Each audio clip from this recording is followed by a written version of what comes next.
Getting ready. Okay. So, like I said, good morning, good afternoon, good evening. I know there are people from multiple parts of the world here on the line. Um, and I even have my mom calling on the phone right now. Probably want to know how to join or how to watch. Um, Typically, I take a topic that I want to cover related directly to real estate investing. Some of you know we talked about rentals and flips and how to sell a house and challenges of the analyzing. And I always try to bring something that I go through my weeks before the session, things that are coming up from investors that I meet with on a weekly basis. One of the things that come, we've been doing it for several months, the weekly sessions. One of the things that comes up post-session like this one, either in one-on-one meetings or someone who kind of post a comment or usually directly to me, says, Danny, you talk about a little bit about yourself and we get the gist of what you're doing, but what do your company does? What are your services? And I always kind of put it aside. I always want to bring more value and knowledge and information to you guys, and let's talk about us. But it always comes up. Always, there's one or two people asking about it post session, and if you can say so. So today I'm going to do something a little bit different. I'm actually going to talk a little bit about our services, not core real estate investing. You are still most welcome to ask questions about real estate investing. I'll take them with pleasure. That's the whole point of this session. But I just also want to share with you, because I seem not doing good enough of a job, what we are all about. My company, Simply Do It, is about helping investors to invest in real estate, right? That's the general gist of it.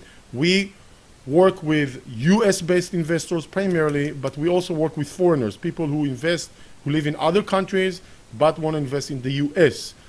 We have two main programs that we help investors or support direct investors in the process of investing, which are buying rentals, residential rentals, and investing in residential flips. Two separate programs. One is long-term, one is short-term. The core of what we do is two things, the two main buckets. In bucket one, we set up processes and systems and markets and ID professional people out there in different areas around the country that we can actually go and invest using those people. Maybe a rental or a flip in Nashville, in Dallas, in Houston, Tampa, Chicago, where did I miss? Indianapolis and others, right? Those are our main markets and few others. Those are the main areas we invest in. So we go out and we make sure we have good, reliable property management companies. We have good, GCs, project managers, realtors, etc., lenders, insurance people, etc. It's never perfect. There's always challenges with GCs, and there are always challenges with property managers. We are trying to minimize the noise level that are coming from those people to the smallest possible. There's always going to be some noise involved when investing in real estate. So that's what we do on one end. On the second end, people come to us like yourself, experienced and beginners, and saying, I need help. The help that I need is I have a little bit of money or I have a lot of money. I want to invest. Should I go and invest? I live in another country. I live in the States. I'm not sure who to go, where to go, what to buy, and so on. And we try to clarify with you what kind of an investment you should be doing and how you should go about it. For example, just this morning I had a conversation with a very nice lady based in the Seattle area. She called in. She'd been tracking us. She said, I want to understand a little bit better. What is it that you do?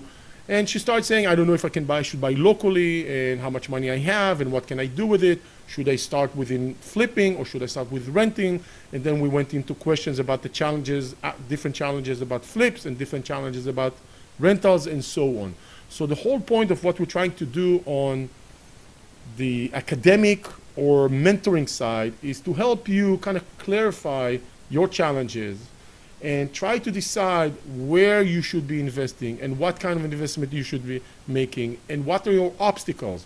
The obstacle you're facing are completely different if you are a beginner, have a little bit of experience, or have more experience.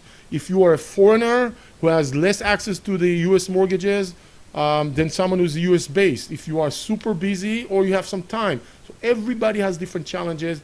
The problem with most of us is that it's hard to sit down with yourself and try to identify those challenges, and then try to find the solution how to overcome those challenges. That's where we step in.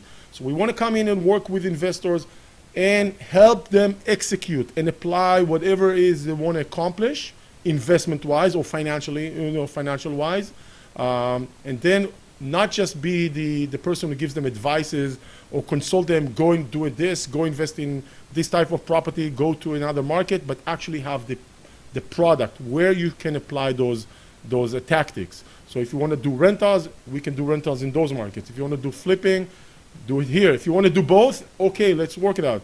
Then you have questions about mortgages and who can I trust and who can I work with and what should I should be doing. All of those things is that what we're trying to do, both the strategy aspect of it and then the application side of it. So it's not just one or the other.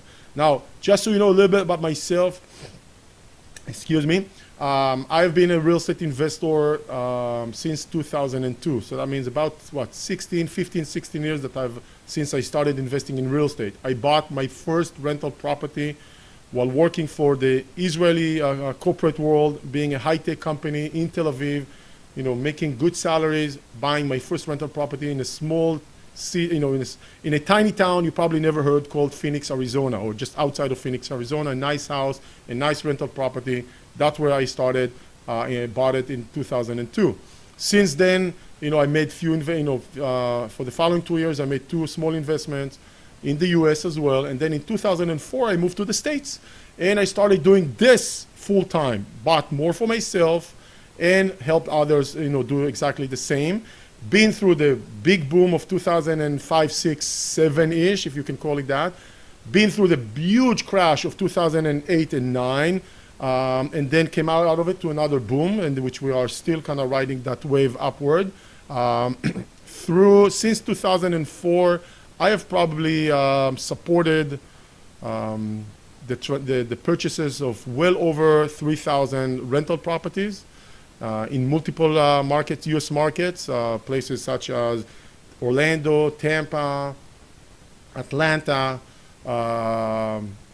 different parts of Louisiana, Mobile, Alabama, Phoenix, Arizona, Oklahoma City, Dallas, Houston, Nashville, Indianapolis, probably a few more. I can't remember all of them right now. So we've done a lot of rental properties, and we've done a lot of flips. Actually, flips we're still doing. We have 22 projects running right now in different stages, anywhere from recently purchased to about to get sold and listed and started renovation. We have in Tampa, Indianapolis, and Chicago. Those are 2 different programs. Different systems, different processes, different people involved in each, and that's what we're trying to do. So if you wanna ask me questions specific about what Simply Do It or what specifically targeted to me, by all means. But what I wanted to take the time this Friday is talk about a little bit about Simply Do It and our experience and how we work with investors. We usually start with a conversation that we call it the strategy session, where you complete a short form, a little bit of information about yourself, and then we meet. We meet for 30 to 45 minutes just to chat. Those conversations, I try to actually shut up for once, which I know you guys, those who've been watching the me speak, I'm not a very quiet guy, but I try to actually shut up for once and let you talk, ask your questions, direct me where you want to lead the conversation. Let me answer your concerns. Let me try and address your concern. No guarantees that I'll be able to do. Let's see if we can help you and how and what's the best way for you to go about investing. Maybe I will be able to help you. Maybe not. I don't know. We'll see. If you want to work with us, the outcome of that conversation is which direction, rentals, flips, or both, or maybe something else. Sometimes we do other stuff, but those are the main 2 programs. And we'll take it from there. If you want to do rentals, we're going to move on. You'll sign your documents, and we'll start the second session. The second session is what we call the process initiation. The process initiation takes about an hour, and we go through the what's coming up. So our goal is really to calibrate your expectations on what's coming up financially and mentally when you're buying a rental property, who you're going to talk to, who are the relevant parties and how to address them, who you can trust and how to work with that person, what to pay attention to, how to analyze a property, how to evaluate a property, two different things, what to pay attention to in the process, and so on. We'll go through multiple steps. A lot of tips and suggestions that are coming in that session, the process initiation. At the end of that conversation, we send you, we decide together which of the metros we are operating in are relevant for you to buy. All of them, some of them, we want to help you focus. Very important, focus, and not just get, spread all over. And then we connect you with our local teams, in that metro or metros, and we take a little step back. We let you work with them. We are not going anywhere. Our support continues throughout the purchase process with small questions, big questions you will have through the process. You will see there are a lot of communication. We communicate with all our investors on Facebook, Skype, WhatsApp, text, email, and phone call. 6 methods that we use to communicate regularly. I can show you. It's like different apps that I'm using. For those of you who are on Telegram, I apologize, we're not there yet. We may get there. I'm not on Snapchat either. So hopefully that won't prevent you considering working with us. Obviously, I'm just kidding. And that's how we go through the process. We don't care. You have a lot of handholding you need, we'll provide it. You need a little bit of handholding, we'll provide it. We adjust to your needs as an investor and lead you through the process of buying. We want you to get to the point that you're ending up buying that rental property or doing that flip, successfully. That's what we want to accomplish with you, because we know if you're successful, you'll be happy. You come back and do another property and another investment. And I'm not trying to say by any means this is all perfect and no problems and no issues. Of course, this is real estate. We're always going to have challenges. We're always going to have noise in the system. We're just trying to minimize it, and when minimize it altogether. And when that noise comes up, help you tackle those situations. Our support on the rentals continues after you purchase the property. So when you have a problem with the property management or some issue, big or small, comes up, maybe a year or 2 or 3 after you purchase that property and you're not sure what to do, we're going to be here and help you solve that problem. You run it by us. We may tell you what we think you should do. And you can, maybe we'll just need to call the property managers and get involved ourselves, which we do.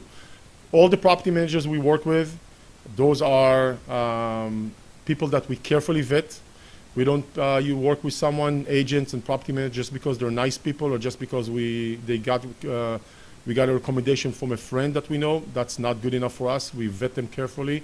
We want to bring reliable people, trustworthy people, knowledgeable people. We go through a very tedious process to line someone up and work with us. That doesn't mean it's perfect, but we're definitely seeing that eliminates a lot of the problems. I have had, to date, one time that I had to fire a property management company in all the years that I've been doing this for just lack of poor performance. Good people, no situations, no bad situation in terms of cheating or lying or nothing like that. We just saw that their performance is not good enough for us. Actually, I just had 2 conversations with them this week. They called me and they said, we want to earn your business back. We've done a lot of changes based on the experience you have had. They're actually courting us to come back and work with them. I don't know what's going to happen with that, but it's definitely a communication. Good people, poor performance. I can tell you that many times when I hear stories about property managers, cheating and stealing and all of those things, I got to tell you, I don't have those stories. There is a reason I don't have those stories, because I vet them carefully. I'm not saying it's not impossible, and it could happen in the future. Nobody's perfect and people change, but I rarely have the bad stories of the bad rep that property managers, people that I hear from other people. So something is done. We're doing something good to eliminate those things, and we have a lot of experience, a lot of properties. When I line up a property manager and speak with them for the first time, it's probably going to take well over an hour for me, probably 2 hours just to interview one property manager, and I get a sense. I can get a sense if this person is reliable and knows what they're doing within 10 to 15 minutes if I need to, and then I'll terminate the call, or I'll go through the entire process with them, because I want to know their quality. I want to hear their answer. I want to see how they're conducting their affairs in very details, and that will tell me if they know what they're doing or if they know well enough. And the other thing, once we line up, property managers and agents and realtors and even lenders, because of our buying power, we are able to influence, situations and outcomes. If something happens and there's miscommunication, we call the property manager. I call the property manager if I need to, the owner of the company, and we solve it, right? No promises that I'll solve every problem, but to date, when I call, they hear their biggest account on the line, right? So if you have a problem and you work with us, you're already part of our services, part of Simply Do It, our company, that already gives you, some bandwidth, some VIP level. And when I call, these are not my employees, but they consider me their boss. Not because I'm a nice guy, I am, but because I bring them a lot of work and they value that. So every time I have to make that call, typically it will be one call for me to solve a situation. Even if the property manager doesn't like my request, they will probably accept to do it because they see the bigger picture. It's been done in the past. So this is how we work. Because of our buying power, we are also able to get better fees than their normal fees. That doesn't mean I'm gonna, I negotiate better fees for us. That doesn't mean I'm gonna bring their fees to the minimum. I'm not gonna do that. Property managers who are not gonna make money are gonna cut corners. That's not good. So we may end up saving, 20, 30, 40 bucks a month, right? Only to get a better fee, and someone else is cutting corner. Not good enough for me. The 40 bucks is too little for me to cut corners, right? So that's what we try to do. And we help them. We help the realtors, we help the property managers to become better at their profession. If I make a property manager better, and if I help a property management company better, if I help a realtor that service us to become better, they will provide better performance and services to all of us, our investors. I can tell you that even the realtors that we work with, we vet them, and then we train them how to work with investors, how to analyze a property, what to look for, etc. And then once they're ready, we work closely with them to make sure everything is fine before we fully let them work with our investors, engage with our investors, and they're always under our umbrella of services. So we always monitor them and watch them. And every once in a while, we do training. We do ongoing training. Just this week, we had all the realtor session, an hour to refresh, procedures and to update about the new procedures and to tell them what's going out in the marketplace. And the updated Excel sheet that we analyzed property, we made some changes to it. So we wanted to share that with them and clarify and remind them and so on, so they will become better realtors. If we empower the realtors to be better at what they do, they will become better professionals and they will provide you and us better results. There's no doubt in my mind. So it's a team effort. We make sure all those parties, agents, insurance people, lenders, property managers, are all well in sync. When those people are well in sync, your support, process, or the process that supports your transaction will be much more, much more smoothly done. There are many times that I hear from investors, they really right. I can't believe how the process was smooth. We Simply Do It. That's always something that I like to hear, and it's not typically the case because there's always noise in the system. But it's definitely something we are aspiring to. So this is what we're all about. Rentals and flips. Everything we do is out of state. So that means I live in California, but we operate in other states. We do mainly residential properties. We don't do multifamily. Sometimes we would consider a duplex or a triplex or a fourplex, but normally it would be single family homes, maybe duplexes. We don't do large apartments. We're very focused on those things. We do a lot of flips. There's a lot of challenges with running a flip that we deal with, that we just upgraded our information system in order to be able to support that aspect of the business. And that's what we do. Day in, day out, every day. I don't do it on the side. It's not a side gig. This is what I do, I would say, the good 7 days of the week, all day long. Meeting, speaking, engaging, going out to speak, working with investors, having conversations, one-on-one, support, one-on-one getting ready, whatever that is. If there are any questions, I see one in which I will answer. That's an easy one. If there are additional questions related to us directly, with pleasure. If they are generally about investing, US investing, I'll be happy to take them as well. And the name of our company, if I didn't do that, I didn't answer that yet.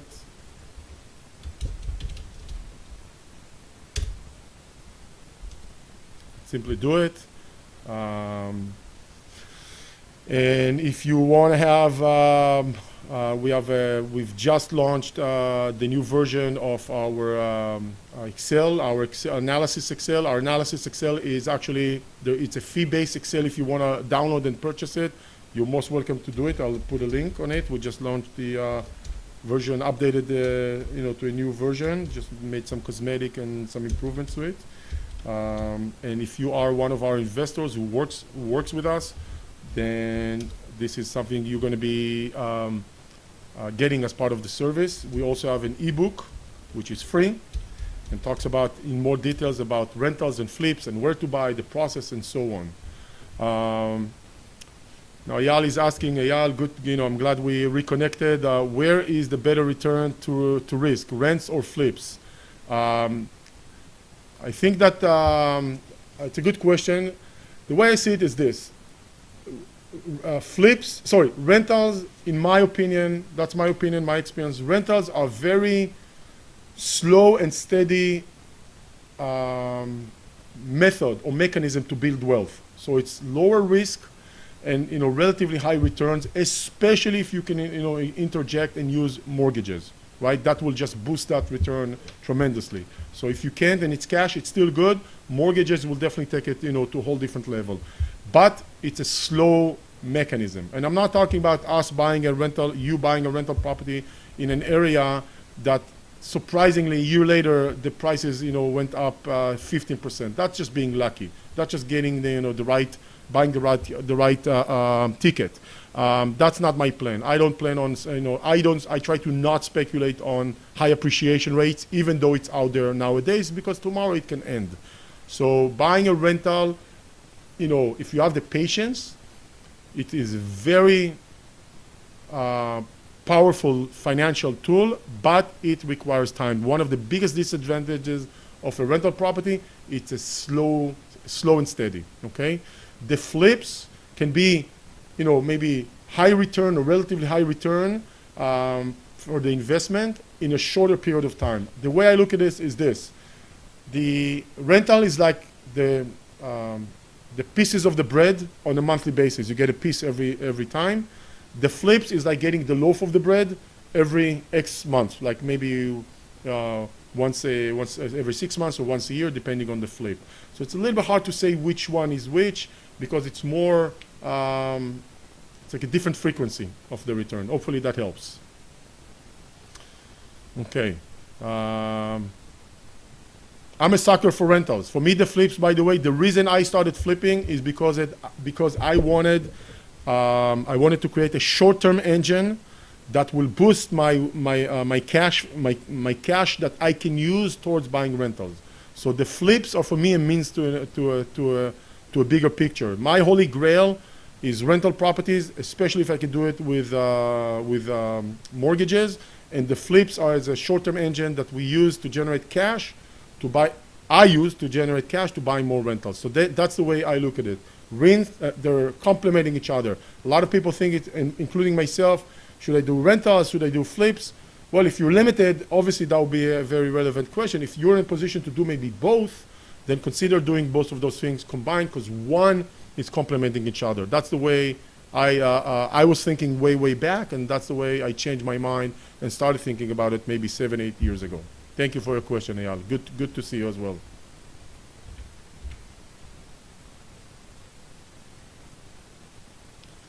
Okay.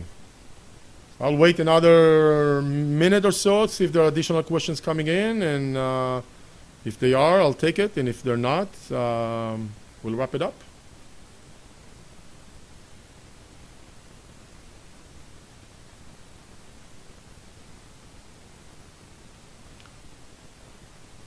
Okay. Okay, well, thank you everyone for joining. I really appreciate you taking the time on your Friday. I want to just remind you that we have this session every Friday, 11 a.m. Pacific time. You're most welcome to join. We recorded and it's going to be recorded and available on Facebook. We then also take it and put it on YouTube and convert it to an audio file and make it available on our podcast. So that's there. You can consume it however you find best. And I see there we have Oh, good question. Another question is coming in. Eyal, good job. What about the rising interest rate? The rising interest rate. Well, if you want to know my thoughts, as an investor, I can't say that I'm very happy about the rising interest rate, but in a way I am happy. Because here's what's going on. Since December, there is a report that in the US that applications for mortgages is declining because the rates are coming up. Now, if there are less applications coming in, that means less buyers are coming into the marketplace. That means that maybe we're going to start seeing a shift from a seller's market to a balance or a buyer's market, right? For me, just the fact that we can move from seller's market, which most of the markets are like that right now, onto a different position, balance or buyer's market, is an excellent position. The fact that the rate is going up, and investors in the US, if you're an investor and you're actually using mortgages, you're probably looking at about 5% interest rate. Nowadays, investors are paying higher than homeowners, if that, just so you know. So just about, you can offset that by a little bit, or it can be a little bit above 5%, but let's just call it just around the 5% interest rate. First of all, it's still a very cheap interest rate. Now, some of you live in a country that the rates are so cheap that 5% looks very expensive. You can't compare that to your own country. You have to compare it to what's available in the US right now. A homeowner in the US will probably pay somewhere around 4%, maybe a little bit over 4%. An investor will pay just about 5%. The fact that the interest rate is going up may make the selling or the buying, less buyers in the market, may create a cool-off period, which is good for us investors, because even if I come at even 5.5%, right, even 6%, which I've bought at those rates in the past, come in and buy, I'm not married to that mortgage for the following 30 years. Most likely, based on the history, in the next 5 to 7 years, something will happen with the economy, not necessarily a catastrophe, maybe a slowdown period, because they always come every 10 years or so, and we will see a situation where the rates are going down, and I will refinance. So today I have to buy at 5% interest rate, but let's say in 5 years or 6 years, the interest rates are going down, I will refinance it down to 4.5 or 4 or even less than that. Perfect, and then I will improve my position. Right now, I'm hoping that the increasing interest rate will actually create a situation where we have less buyers in the marketplace, better for us investors, and we're gonna suck it up for maybe a few years with a higher rate until we can refinance and get a better rate. So think about it as multiple steps. As an investor, someone who invests in real estate, you will see that over the years, your starting position is, where you start with the property, typically will improve over time. Because over time, here's what's going to happen. You're going to find ways to improve your cash flow by reducing the rate, by maybe improving some of your expenses. You will be more knowledgeable as an investor what expenses you should be putting into your house when things come up, where you should really put money in and where you should save. For example, can you clean a carpet and stick with it for 2 more years, or should you replace it? If you're a beginner, you may replace it. If you're an experienced, you may clean it and save 2 more years and then replace it, just as an example. So you will see that over time, as an investor, we learn how to be better at this. Even if we teach you a lot, there are things you have to learn by yourself, and you see that your position will improve, your cash flow will grow because rents are going up, and because you will do things on your end to improve your financial standing with the property, and slowly you will see that improvement. So one of those things, absolutely, is the rate. I don't know if I can say it's for sure you'll refinance for a better rate in the future. I don't know, but most likely it will happen. That's just historically what happened, many times. Thank you for a great question.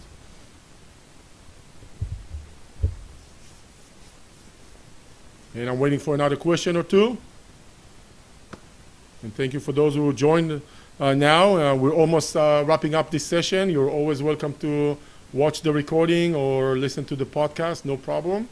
And I'm going to wait and see if there's another question. Eyal, you are the star of the day for asking all those questions. You get 6 Facebook bonus points for this session today.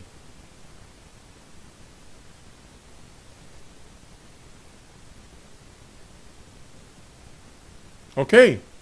I think it's a wrap then. You guys, thank you very much for your time. Have a terrific Friday. Happy holiday. Great weekend. You know where to find me if you want to chat with me a little bit more specifics. I'll be happy to do that. Hopefully that was enlightening and contributing to you. And remember, usually we actually bring a topic, real estate related topic. You are most welcome to submit it in advance. I'll be happy to talk about it, or just join me in a week for the next topic, which I have not decided what that will be just yet. Have a terrific weekend, everyone. Bye-bye from California. Bye-bye.